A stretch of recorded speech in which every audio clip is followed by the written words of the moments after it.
sometimes you need kind of a good visual. So this is going to be about a 30-minute demonstration to kind of show you guys how this works. This way you get to see it firsthand. It's a very non-invasive process, so this isn't brain surgery, it's not rocket science. But you can see that the body's very powerful in healing itself. And I'm aware that Scott has a lot of injuries and aches and pains.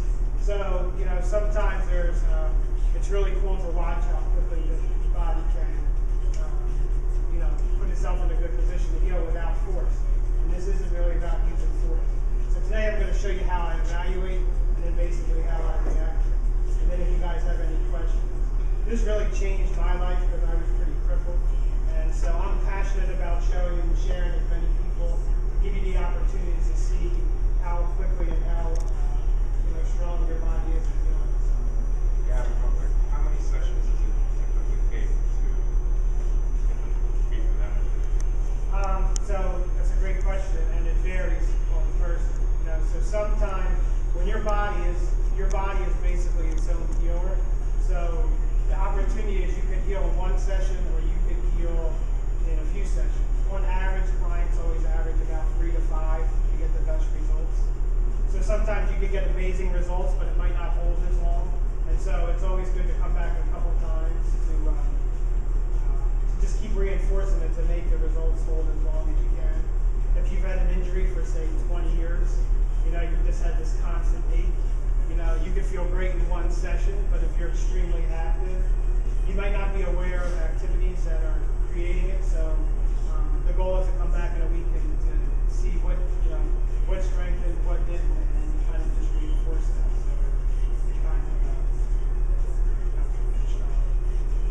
there's 3 big factors in understanding how reactivation works. 1 is belief. So 2 is intention. 3 is awareness. These are all 3 things that are kind of key in reactivation. Belief is, the first thing is you have to believe that it's possible, or you have to be open to the belief that it's possible. So a lot of times people can come on my table if I work with somebody and they said, you got to work on my mother, and the mother comes to me and says, well, I don't believe it this time.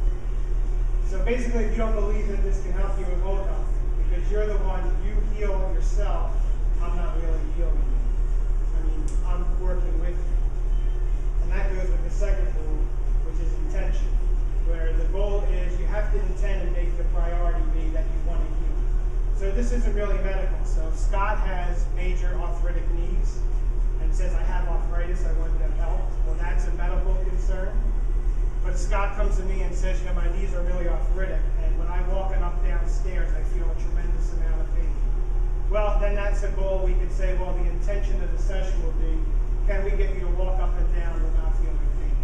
So there's a difference. So there's a mindset that you want to intend on improving something other than fixing something. Fixing something would be more medical, where you want to see a medical practitioner. This is about trying to improve your life, make it better, and set an intention on something you want to do. You could have major stress in the neck, and you have difficulty driving and looking over your right shoulder. So that can be an intention to say, you know, when I want to drive, I want to be comfortable where I don't have to kind of turn my whole body, and also to keep safety for a lot of other people on the roads. And the third is awareness. Sometimes people aren't aware of why they were aching. My back hurts all the time, and I don't really know why. I don't pay attention. And you just may be so active.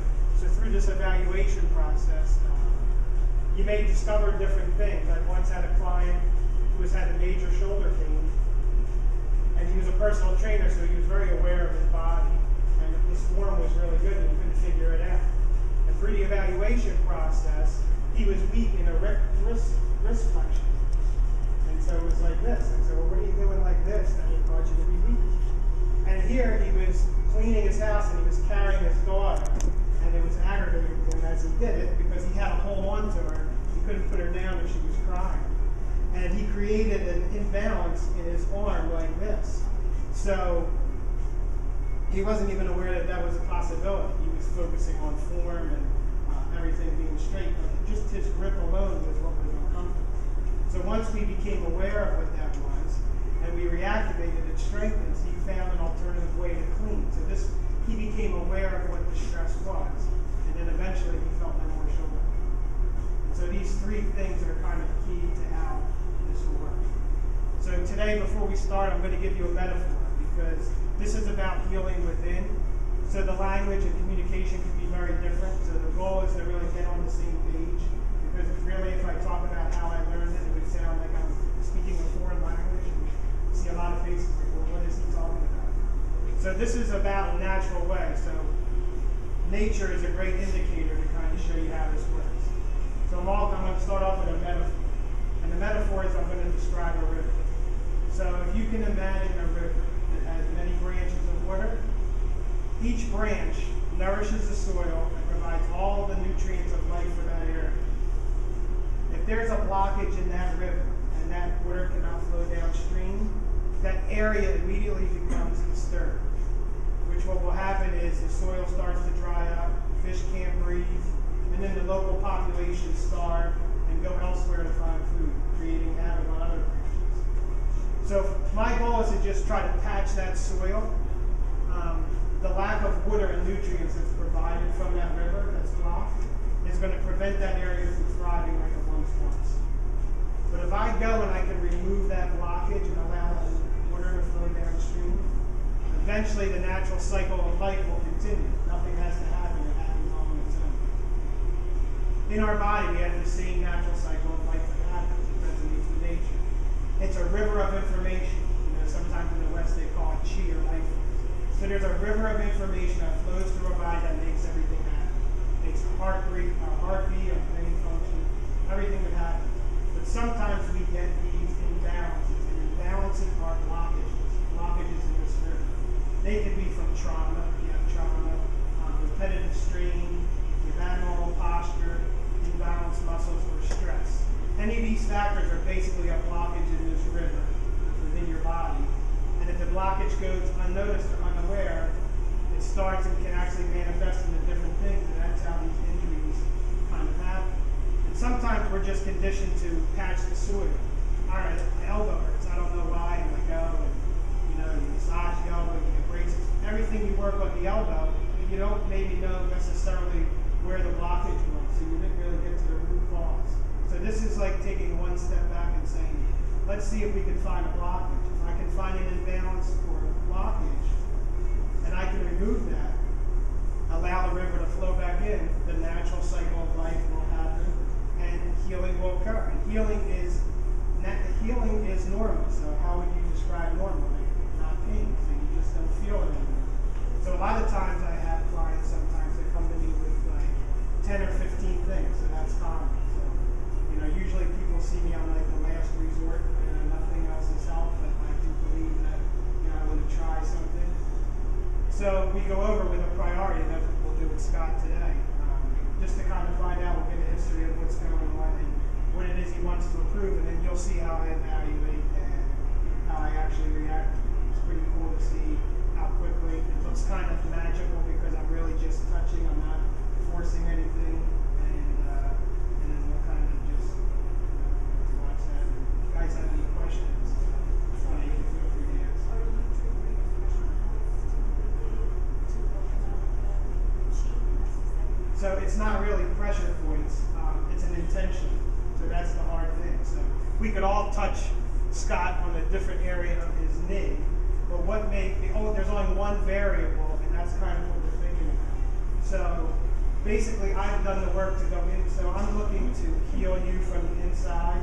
So I've done that work on myself to be able to create that tension and know how to do it. So it's not really, it could be a pressure point to some people. And all natural therapies kind of work the same way, where everybody has an intention. So if you go to acupuncture and they stick a needle in a meridian, it's about creating an intention that that meridian then heals.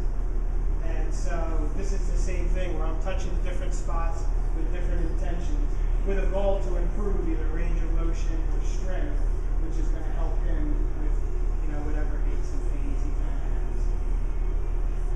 So does anybody have any questions before we start? Does anybody kind of understand the analogy of the river, so that when I talk about it flowing and a blockage, that you understand that? Okay, great. So when somebody first comes, I kind of go over health history. So I know yours is pretty big, that you said. So, what sort of injuries or aches or pains do you have? Stenosis, in my neck, going down through, my lumbar area. So, and, numbness, chronic numbness through my arms. And then, obviously, I had 3 surgeries on that leg. So there's limited movement there. Okay. So the discs are just being carried. Okay. And just normal aches and pains. Okay. Recently fractured my sternum, broke 3 of my ribs here, cracked on them, in the back of my mouth. So which part doesn't hurt? There's not much. It's actually my legs. My legs are okay. Yeah, my legs are fine. Yeah, so this is neat because this is a typical example of where there's a limit to what the medical profession can do because there's so many kind of variables going on here. So, Scott's definitely a great candidate to see. And if he has a lot of limited range of motion, we'll see how much we can improve right now. And the goal is this is not invasive, so this will not hurt you at all. So you can just kind of lay down here on the table. Yep, just lay on your back. And so sometimes people may not be, this might be uncomfortable for people, so it doesn't always have to be in this typical situation. But I know Scott works out pretty hard, so he's kind of used to moving around. But if anything feels uncomfortable, just tell me and we can kind of get out. So the first thing I do is I kind of look for range of motion. I'm going to kind of scan his body. So I'm just going to kind of try to just keep everything relaxed. The first is range of motion, so I'm just going to kind of look. And I can see the right leg is a lot tighter than this. His right leg is a lot looser than his left. So now I'm going to kind of just look at the trunk area. Just keep this shoulder down, right? And you can put your hands on the table. And I want you to rotate this knee as far over to me as you can. Just keeping that shoulder down. And I'm just looking at a range of motion. So don't force it, but does this put any pressure in the back or tightness? Did you feel any inner thigh when you did that? Yeah. Here, we're going to bend here. So keep this shoulder down and rotate the hip as far as you can that way. Okay, so big imbalance right here. So he had pretty range of motion coming from the left. This is really difficult to come from the right. So yeah, come back, don't force it. So I don't want to put his body in a position. So typically, if I was a chiropractor, this is the adjustment, right? So the goal in here is to see, is there a way that I can empower that to work by itself? So that's kind of one visual that will work. So that's good that you had that tightness, but the goal will be to see if we can loosen that up. So which shoulder was cracked? Or scapula? Yeah, back here. Right here? Yeah. Okay. So first we'll look at the arm that may be improved. So we're going to look here. Take his arm and let it come all the way back to the table, keeping it straight as far as you can. He has pretty good range of motion. He's almost touching. Come back. Keep this arm as straight as you can. Let it come all the way back to the table. Okay, another imbalance where he's forcing it, but you can see there's a lot of difficulty in his right arm to left, although it's laying on the table. He's probably a master compensator because he's so active, right? I know you're a biker, so he knows how to put his body in a position where even if it causes pain, he's used to that kind of adjustment. So the goal here too, within this half hour, is I'm going to see if we can get those to be back as easy as it can. So now I'm just going to kind of look in the neck area, so I'm just going to have you lift your head up. I just want you to turn all the way to the right as far as you can. Good. Does that cause any pain or discomfort? No. Okay, and then turn all the way to the left. Okay, so good. So turning to his left, which was opposite of there was a lot of difficulty in that. Where again, he kind of compensated. So that's why I have you on the table. It's because I want to see how you compensate. The goal is to get you to do these movements without compensating.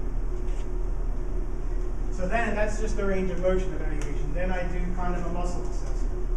And the key to the muscle assessment is to understand that I'm not really testing your strength. I'm just testing to see if your brain can do certain things. So sometimes we have to be on the same page in order for the muscle assessment to work, which means some people don't like to be told that they're weak or if something's not firing, so they'll lock their body up and hold it. So that would kind of give me like a forced result. So I'll show you an example of how this happens. I just want you to relax, okay? And all I'm going to do is take this leg and slide it towards this leg. And I just want you to resist. And so the goal is I'm not pushing as hard as I can. I just want to see if your brain can do that, okay?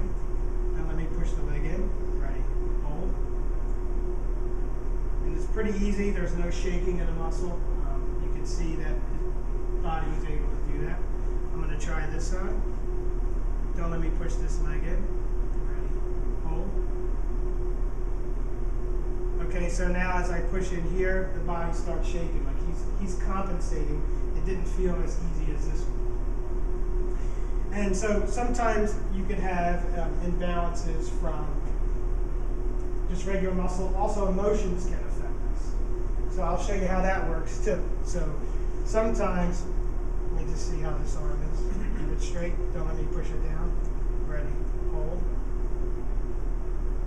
Okay, good. So this arm was pretty strong. He was able to do that. So now I can show you what happens when you put emotions in and you kind of do a muscle assessment.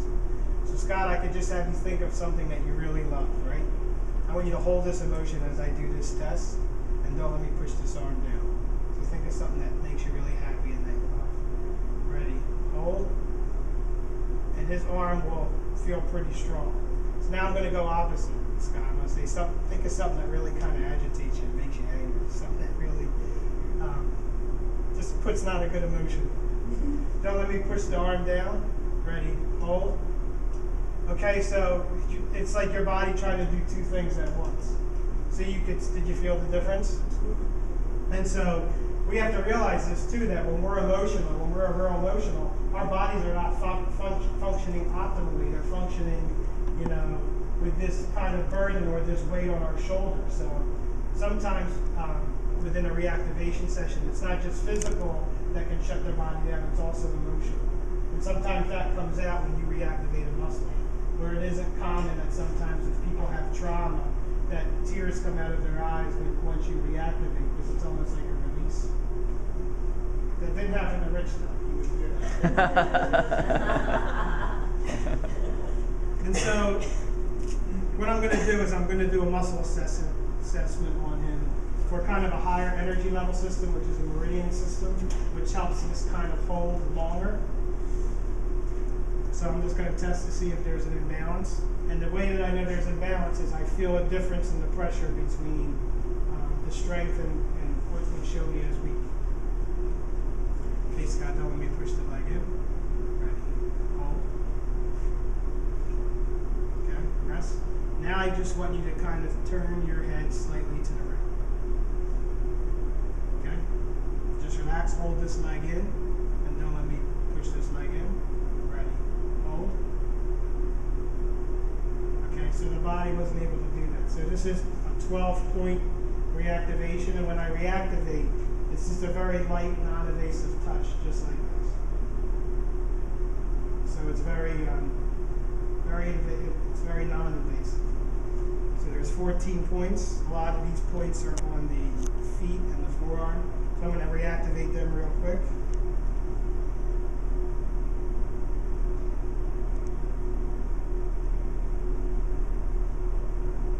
And there's all kinds of systems in the body that can be reactivated. You got the musculoskeletal system, you got the nervous system, you got the circulatory system, so there's the glandular system.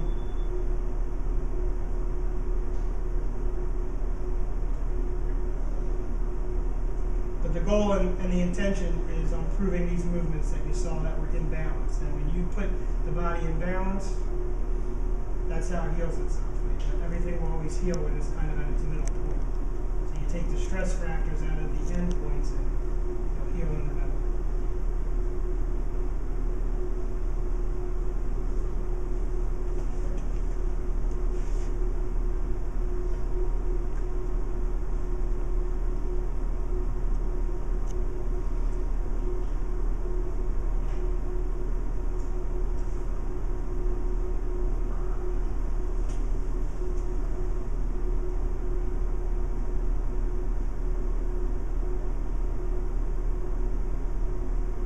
sometimes too, when I'm reactivating or I'm touching a certain spot on the arm, you may feel that in different areas. When I'm on the feet, you can feel it in the jaw. And you want to tell me when that's going on, because usually the two are connected, and your body will kind of lead to the imbalances that need to happen to match your intention. So if you do feel anything, Scott, like when I'm on your feet, like in your neck, or make sure you tell me.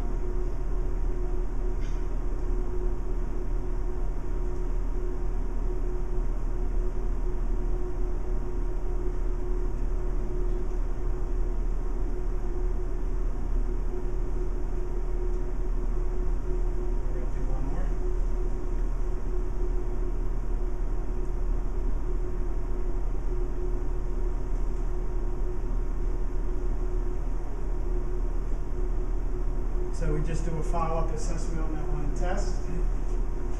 Just turn your head slightly to the left. To the left. I mean to the right, sorry.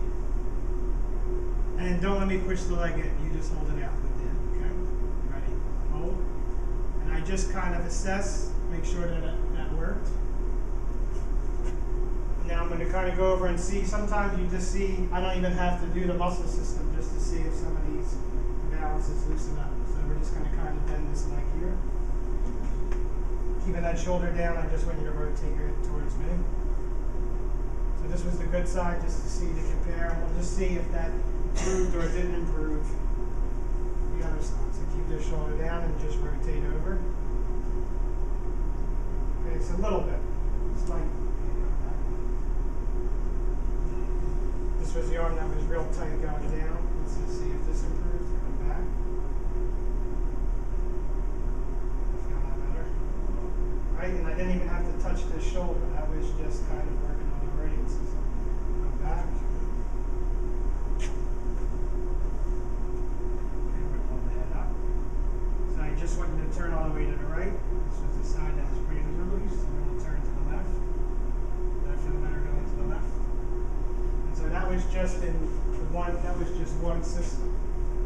So one area that seemed like it stayed tight was right here in this area. So I saw tightness. Now I'm just going to assess to see if he has any strength. So Scott, I just want you to rotate your hip towards me. Do you feel any discomfort or pain? No. Okay. So what I'm going to do is try to push him back. So I'm not going to push this up. I'm going to take the knee and just kind of, don't resist at all. I'm just going to try to push back to here. My hand's here because this muscle should fire when I do the push, okay? Don't let me push you back. Hold it. Ready. Hold. You see right away the knee tried to compensate, so I wasn't able to do that. So the goal will be to reactivate it. Again, the reactivation is this light touch.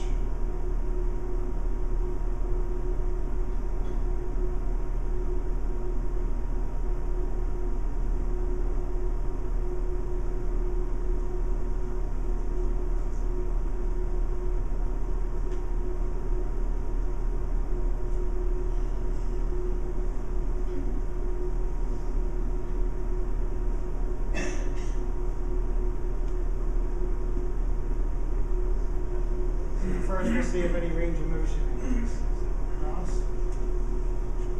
Okay, so now rotate that leg all the way over. That feel any looser? Yeah, a little bit.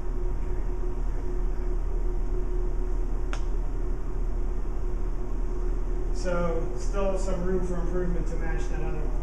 So now I'm going to kind of look up top. Actually, before I do the shoulder, I'm going to do the neck. So here, turn all the way to the right. Turn all the way to the left. So turn to the right. And don't let me push this down. I just want to see you go in here. Turn to the left. Don't let me push this down. So don't go too far. And don't let me push you down. Okay. So there's showing a slight imbalance right here in feeling. So very gentle when I'm going to assess the neck, but I can feel, you felt it too, right? Yeah, You didn't feel that strength. So the goal is we're just going to reactivate that.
So let this arm come all the way back now. So it's almost like a release, like there could have been so much stress in that neck that you can see before I even kind of look to say, I'm going to try to do the shoulder, you just see how naturally it does when the body's holding stress in these different body parts. Come back. And just to see, sometimes the neck and the back are very related, so let's see how the looseness just loosened up. So kind of just roll the hip that way. How's that feel? Good. You feel almost like it unlocked? Good. So see, this is usually what we mean by quickly, like how quickly the body can just kind of get in balance and in alignment. So good, so no numbness in the left arm, and you felt that all the time. That was constant. Yeah. Now, did you feel it in the right arm too? So again, we're just going to kind of now look in the arm, and I'm just going to look to see if anything jumps out as far as if anything's tight.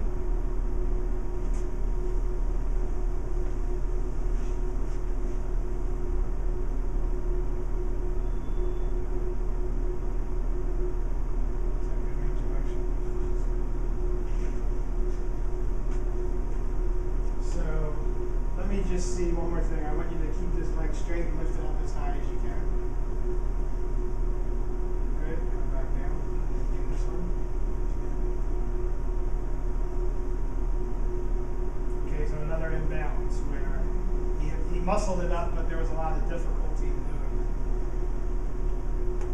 it. So the goal is going to see if we can help that strengthen that.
Funny, right, that it just went up like that, where there was almost a hesitation to say, am I going to be able to do that with ease? It's not forced. But these are the ways that kind of, you want to try that one? Try to do the other one here. You can just see it match with ease. And you could even kind of look to see, kind of take this leg, cross towards me.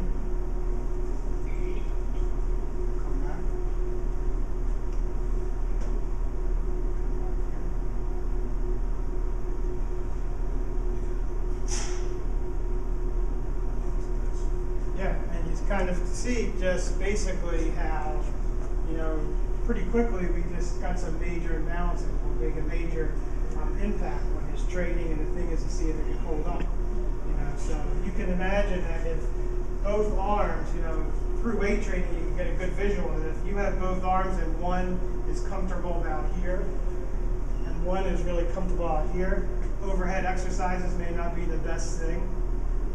So you can realize that the ability now to be able to come all the way down like that with pretty ease and not feel numbness is definitely going to be a benefit in this training. And, you know, especially with two, kind of just reducing this a little bit where you felt a little bit of tension on the back and then kind of both sides. It actually now seems like you're a little bit more to the right. Yeah. I mean, yeah, it seems like you go a little further than the other way. Does anybody have any questions on any of this? Anything that they didn't understand? And so this is the benefit of reactivation. So, you know, typically somebody comes in, you can get he got really good results in one session. So Scott, let's just say you stand up and just kind of walk around, bend over, and just see how you feel. Yeah. So Just like stretch out, just do some things that might not normally be tight. Just kind of tell us how your body feels. it feels really good. I mean, my hips are open. There's that get all in pressure of my lower back right now. And there's no numbness in my left leg. Awesome. So it's kind of like stretching or exercising without stretching or exercising. I didn't do any stretches and I didn't do any exercise. But yet we improved it so it's kind of feeling internally within. Then you just have to match that with the training and everything on the outside. Yeah. That's great. There's no numbness. Yeah. It's Cool. amazing. And so that opens to the possibility that, well, if there's no numbness, let's see how long that can last. Right. And since you're the winner, that's great. I think you're reactivating again. Since you won, and this way we can follow up and see how long did the results that Right. last, and what can we do to make them last even longer. And so the goal isn't to see you all the time. The goal is to really get to the root cause, match your kind of physical activity level, and then kind of throw you out there. And you know, maybe every 3 to 6 months you come in for a tune-up. If you have a preventative mindset, you don't want to get to the point where things hurt real bad, or you come back, you know, 6 months or once a year to just, you know, again prevent and stay on top of it. And any other questions? So are the basic sessions about a half an hour or a half an hour? They're an hour. All sessions are an hour where we kind of, again, do the same thing that you would see here.